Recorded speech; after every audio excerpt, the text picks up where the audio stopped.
राधे राधे दोस्तों, आइए हमारे चैनल अलौकिक श्रद्धा में आपका स्वागत है। आज हम इस वीडियो में वैशाख माह महत्तम कथा अध्याय 11 सुनेंगे। तो आइए शुरू करते हैं। अखिल विश्व के नायक भगवान श्री नारायण में जिनकी भक्ति है वे सत्य से हीन और रजोगुण से युक्त होने पर भी अनंत पुण्यशाली हैं तथा अंत में वे वैकुंठ धाम में पधारते हैं। जो वेतसी, यमुना, सीता, गंगा तथा पुण्य सलीला गोदावरी का सेवन और सदाचार का पालन करते हैं, जिनकी स्नान और दान में सदा प्रवृत्ति है, वे मनुष्य कभी नरक के मार्ग का दर्शन नहीं करते। जो कल्याणदायिनी नर्मदा नदी में गोते लगाते तथा उनके दर्शन से प्रसन्न होते हैं, वे पाप रहित हों, महादेवी के लोक में जाते और चिरकाल तक वहाँ आनंद भोगते हैं।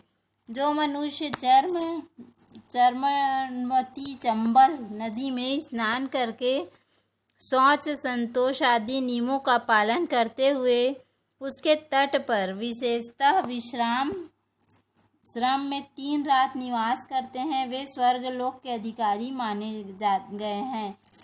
जो गंगा जी के जल में अथवा प्रयाग, केदारखंड, पुष्कर, व्यास आश्रम तथा प्रभास क्षेत्र में मृत्यु को प्राप्त होते हैं, वे विष्णु लोक में जाते हैं। जिनकी द्वारका या कुरुक्षेत्र में मृत्यु होती है अथवा जो योगाभ्यास से मृत्यु को प्राप्त हुए हैं, वे मृत्यु काल में जिनके मुख से हरि इन 2 अक्षरों का उच्चारण हुआ है, वे सभी भगवान श्री हरि के प्रिय हैं।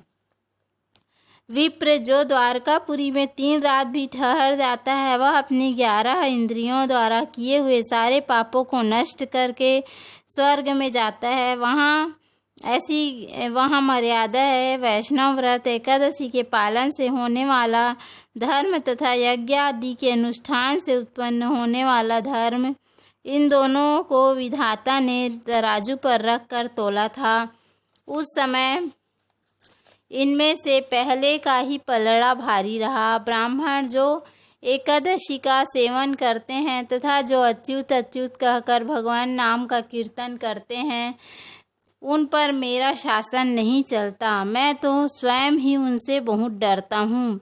जो मनुष्य प्रत्येक मास में 1 दिन अमावस्या को श्राद्ध के नियम का पालन करते हैं और ऐसा करने के कारण वे जिनके पितर सदा तृप्त रहते हैं, वे धन्य हैं, वे स्वर्गगामी होते हैं। भोजन तैयार होने पर जो आदर पूर्वक उससे दूसरों को परोसते हैं और भोजन देते समय जिनके चेहरे पर रंग में परिवर्तन नहीं होता, वे शिष्ट पुरुष स्वर्गलोक में जाते हैं। जो मर्त्य लोक के भीतर भगवान श्री नर नारायण के आवास स्थान बद्रिकाश्रम में और नंदा सरस्वती के तट पर 3 रात निवास करते हैं, वे धन्यवाद के पात्र और भगवान श्री विष्णु के प्रिय हैं।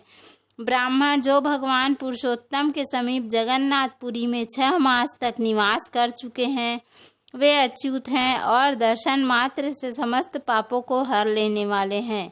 जो अनेक जन्मों में उपार्जित पुण्य के प्रभाव से काशीपुरी में जाकर मणिकर्णिका के जल में गोता लगाते और श्री विश्वनाथ जी के चरणों में मस्तक झुकाते हैं, वे भी इस लोक में आने पर मेरे वंदनीय होते हैं। जो श्री हरि की पूजा करके पृथ्वी पर कुश और तिल बिछाकर चारों ओर तिल बिखेरते और लोहा तथा दूध देने वाली गौ दान करके विधि पूर्वक मृत्यु लोक को प्राप्त होते हैं, वे मनुष्य स्वर्ग में जाते हैं।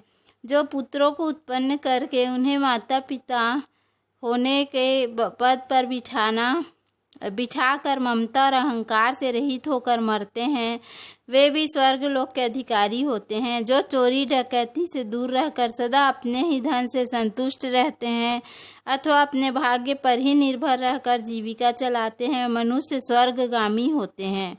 जो स्वागत करते हुए शुद्ध पीड़ा रहित मनुष्य तथा पाप रहित वाणी का प्रयोग करते हैं, वे स्वर्ग में जाते हैं। जो दान धर्म में प्रवृत्ति और धर्म मार्ग के अनुयायी पुरुषों का उत्साह बढ़ाते हैं, चिरकाल तक स्वर्ग में आनंद भोगते हैं। जो हेमंत ऋतु शीतकाल में सूखी लकड़ी, गर्मी में शीतल जल और तथा वर्षा में आश्रय प्रदान करता है, वह स्वर्ग लोक में सम्मानित होता है। जो नित्य नैमित्तिक आदि समस्त पुण्य कालों में भक्ति पूर्वक श्राद्ध करता है, निश्चय ही देवलोक का भागी होता है।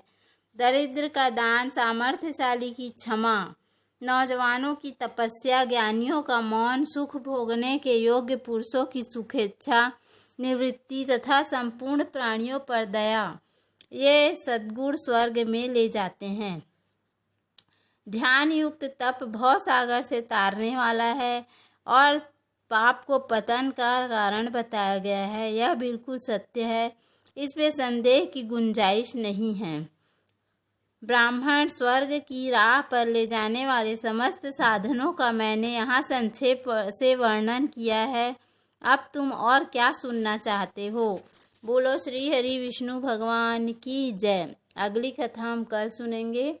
यदि हमारा वीडियो पसंद आए तो वीडियो को लाइक, शेयर और सब्सक्राइब करना ना भूलें। धन्यवाद। राधे राधे।